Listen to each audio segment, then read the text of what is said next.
Hola chicos, buenos días, bienvenidos a lo que es su práctica número 11, que es la respiración en el ser humano. El objetivo de esta práctica es determinar la cantidad de CO2 o de dióxido de carbono por nuestro organismo como resultado del metabolismo.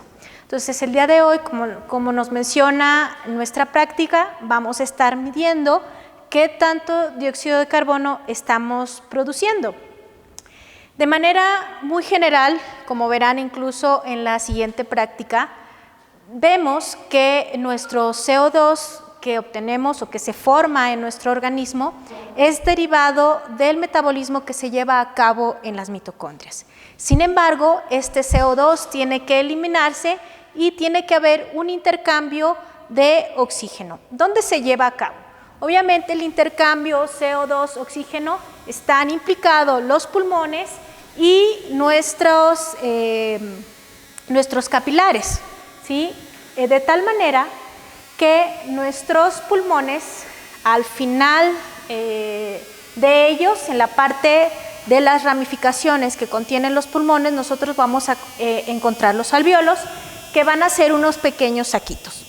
En esos saquitos van a estar rodeados de capilares que provienen en un inicio de la arteria pulmonar, que se deriva en arteriolas y posteriormente en los capilares, que van a formar una barrera muy estrecha con lo que son los alvéolos. En ellos es donde se va a llevar a cabo este intercambio CO2-oxígeno. De manera muy general, vamos a ver que el transporte del dióxido de carbono se lleva a cabo a través de tres formas. Uno es a través del dióxido de carbono que se encuentra disuelto. Sin embargo, este solamente representa aproximadamente el 7% del transporte o del CO2 que se transporta. El otro se transporta aproximadamente el 23% de lo que es el dióxido de carbono unido a la hemoglobina, lo que denominamos como carbinohemoglobina. Y por último, el dióxido de carbono que se encuentra en forma de un anión, que es el anión bicarbonato, que nos representa prácticamente la gran mayoría de dióxido de carbono que nosotros vamos a intercambiar por el oxígeno. Y esto lo vamos a encontrar en nuestro eritrocito, ¿sí? Tenemos de esta parte, tenemos el plasma, tenemos nuestro eritrocito, vamos a tener nuestra barrera, ¿sí? Nuestra barrera capilar entre lo que es nuestros capilares y donde se encuentran los alvéolos. Tenemos aquí el alvéolo. Vamos a encontrar en el plasma nuestro oxígeno, que es inhalado, es el que obtenemos y que tiene que intercambiarse por el dióxido de carbono y es el oxígeno que tiene que llegar a nuestras células. Ese oxígeno va a pasar al eritrocito y va a unirse a la hemoglobina, ¿sí? La hemoglobina que vamos a encontrar de manera reducida, y parte de los protones que se generan al momento de la unión oxígeno-hemoglobina van a formar con el ion bicarbonato, ¿sí? El ácido carbónico, que a través de la anhidrasa carbónica va a separar, porque este es un compuesto bastante inestable, y va a separarlo en dióxido de carbono más agua, que tiene que salir del eritrocito y que va a pasar a través de la barrera capilar.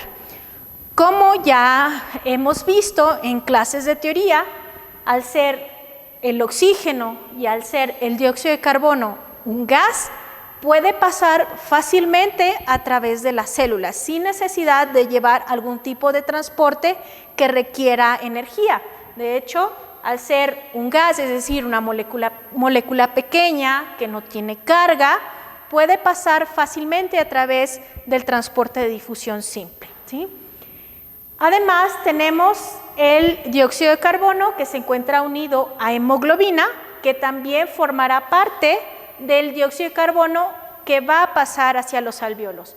De esta forma, la totalidad del dióxido de carbono que se genera va a ser exhalado, ¿sí? Entonces, nosotros en nuestra práctica pues vamos a estar midiendo la cantidad de dióxido de carbono que producimos al momento de respirar entre dos personas. Podemos hacer, en el caso de laboratorio, se les puede pedir a lo mejor comparar entre un estado activo, es decir, después de un ejercicio, y un estado pasivo, es decir, donde está de manera de reposo. En esta práctica veremos las diferencias de respiración entre dos personas. Me hará favor la maestra Florebelia, que es la responsable del laboratorio, y su servidora. Vamos a hacer esta práctica para ustedes. Muy bien, chicos, entonces el material que vamos a utilizar para esta práctica es un matraz Erlenmeyer, el cual ya contiene 100 mililitros de agua de la llave, agua simple. Vamos a tener un indicador que es nuestra fenolftaleína. Tenemos por este lado una solución de hidróxido de sodio, 0.04%, aquí tenemos un poco más. Tenemos nuestro soporte universal y vamos a utilizar esta bureta, es una bureta milimétrica que nos va a ayudar a determinar la cantidad de micromoles que estamos produciendo de dióxido de carbono. Muy bien, entonces vamos a seguir las indicaciones que viene en su manual. Nos dice, coloque 100 mililitros de agua de la llave en el matraz. Ya tenemos nuestra agua que se encuentra aquí en nuestro matraz. Y nos dice que agreguemos de 3 a 5 gotas de fenolftaleína. Entonces, agregamos 1, 2, 3, 4 y 5. ¿Sí? Agitamos un poco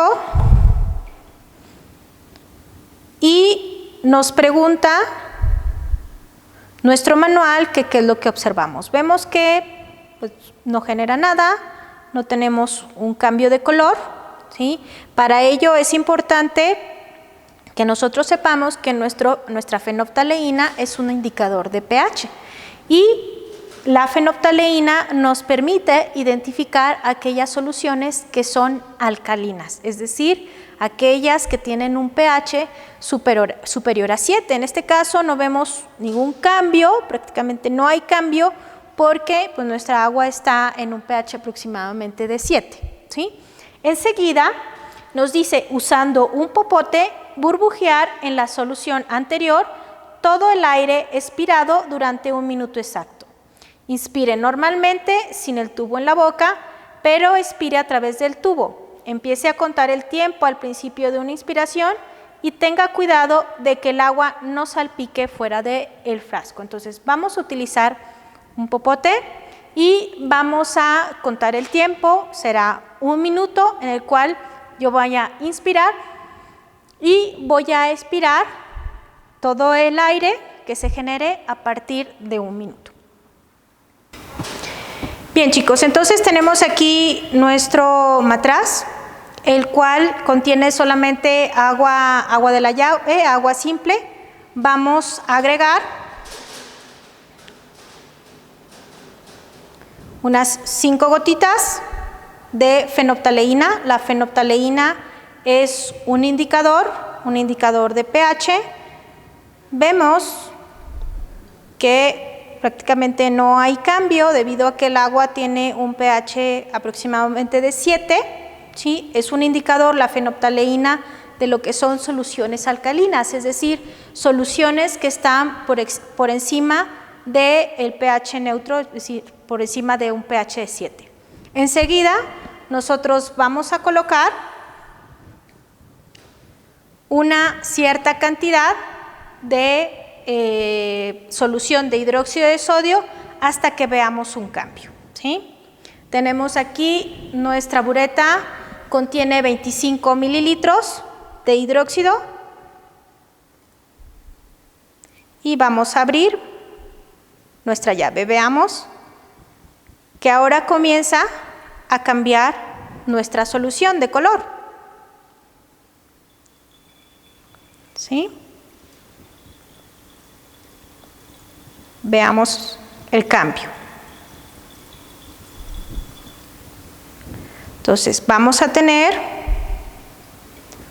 una coloración ahora rosada que nos indica que nuestra fenolftaleína nos está indicando que nuestro pH ahora es alcalino, ¿sí? Enseguida van a contestar ustedes en su manual esa parte. Les dice, agregar gota a gota la solución de hidróxido de sodio hasta obtener un color rosa. Les pregunta, ¿la solución es ahora alcalina o ácida? El color rosa es el indicador del pH. Entonces, eso hay que contestarlo en su manual. Ahora enseguida nos dice, usando un popote, burbujear en la solución anterior todo el aire expirado durante 1 minuto exacto. Inspire normalmente sin el tubo en la boca, pero expire a través del tubo. Empiece a contar el tiempo al principio de una inspiración y tenga cuidado de que el agua no salpique fuera del frasco. Entonces vamos nosotros a considerar lo siguiente. ¿Qué cambios se observan en el color de la solución? Vamos a ver algún cambio después de esto. ¿Qué indica esto con respecto al pH de la solución? ¿Qué estará sucediendo si vemos una diferencia? ¿Qué compuesto se forma cuando se burbujea el dióxido de carbono? ¿Qué se estará formando en ese momento? ¿Cuántos segundos tomó para que cambiara el color? Vamos a indicar el tiempo en el cual va a cambiar el color. ¿Sale? Entonces vamos a tomar un popote y vamos a contar 1 minuto.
Bien, entonces el minuto ha transcurrido y ahora vamos a hacer el mismo experimento, pero con otro individuo para poder contrastar las diferencias. Muy bien, chicos, pues enseguida vamos a ver la cantidad de dióxido de carbono que genera nuestra maestra responsable del laboratorio. Vamos a seguir el mismo proceso, agregamos unas gotas de 3 a 5 gotas de nuestro indicador de fenolftaleína. Mezclamos un poco, vemos que no hay cambio y vamos a agregar solución de hidróxido de sodio. Recuerden que el hidróxido de sodio es una base y vemos el cambio de color a rosa. Por tanto, la fenolftaleína pues, nos permite identificar una solución que es básica o alcalina.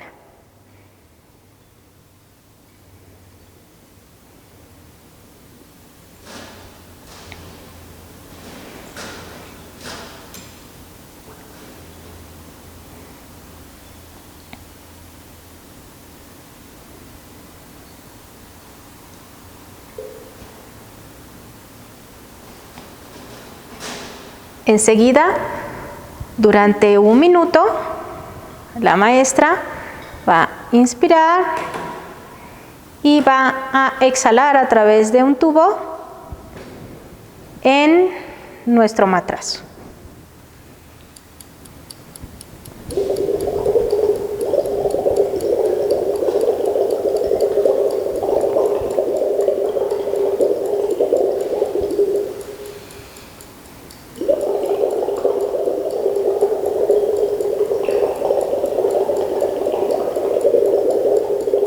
Entonces ustedes tienen que encontrar qué es lo que está sucediendo, por qué vemos ese cambio ahora en la coloración.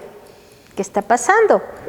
Nuevamente la fenolftaleína, les comento, es un indicador de pH, pero un indicador para pH alcalino. Por tanto, ¿qué estará pasando? ¿Qué se estará produciendo al momento que nosotros estamos exhalando?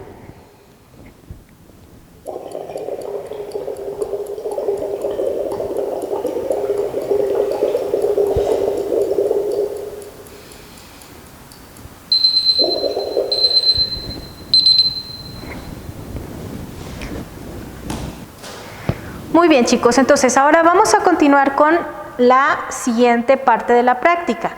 Ahora lo que vamos a hacer es un proceso de titulación y para ello vamos a utilizar nuevamente el hidróxido de sodio. Vamos a rellenar nuevamente nuestras buretas.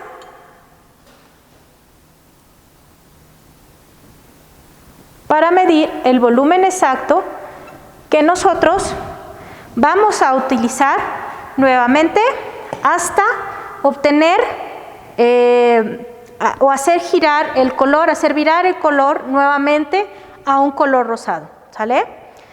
Entonces vamos a tomar, esta es la muestra mía, vamos a agregar solución de hidróxido de sodio hasta que el color rosado dure 1 minuto o más tiempo sin que exista un cambio de color, ¿sí?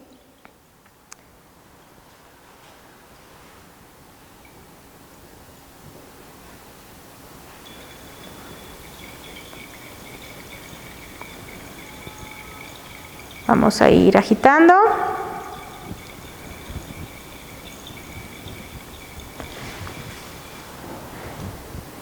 Vemos que aún no tenemos el color rosado.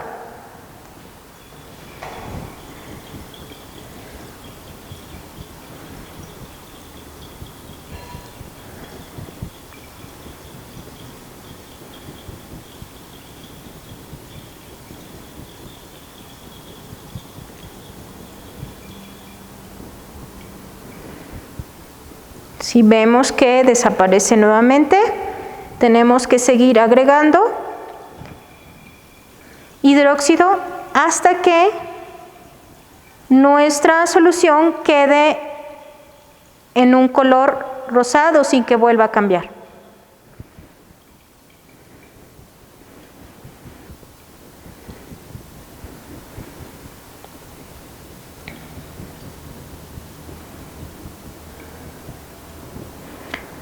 Tiene que quedar un poquito más fuerte la coloración.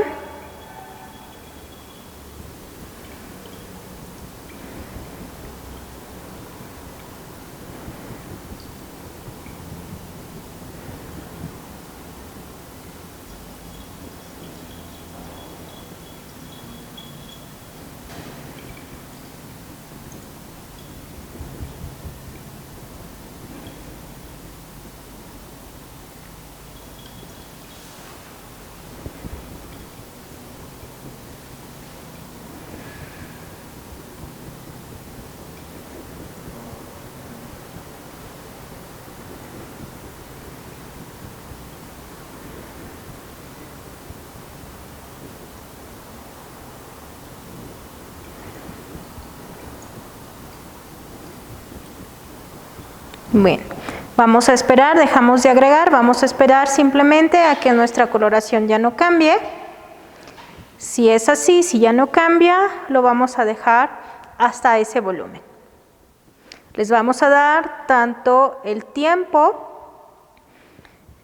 en que tardó el color en cambiar, como la cantidad de volumen que se utilizó de hidróxido de sodio, el cual van a multiplicar por 10 para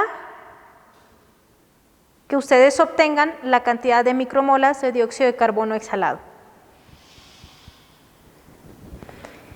Bien, ya no hubo cambio, podemos ver que es un color rosado. Y se utilizaron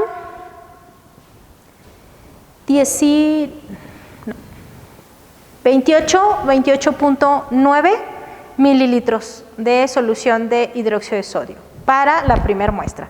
Vamos a hacer la segunda muestra, ¿sí?, que es la de la maestra Florebelia, que es la técnico de laboratorio. Vamos a tener que rellenar nuevamente nuestra bureta.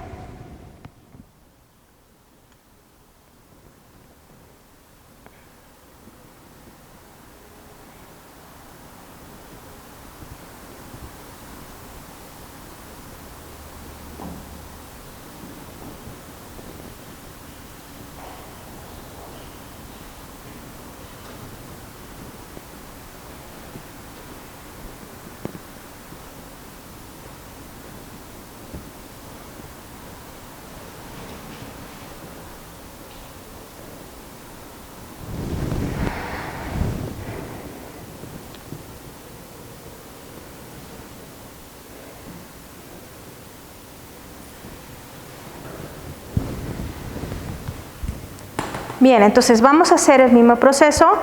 Vean que es transparente y tenemos que dejarlo del mismo color.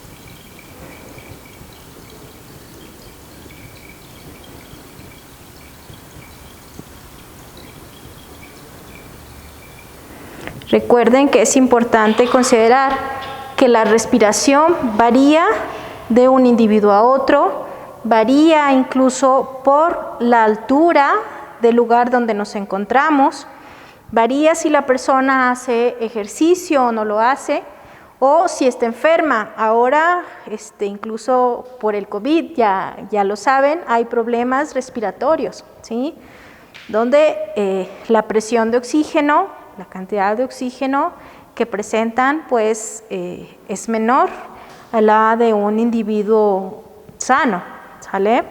Entonces, todo eso deben de considerarlo en la parte de sus conclusiones, en el análisis que ustedes hagan.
Bien, entonces, al parecer ya no hubo cambio de color. Vamos a ver si están similares, más o menos, ¿sí?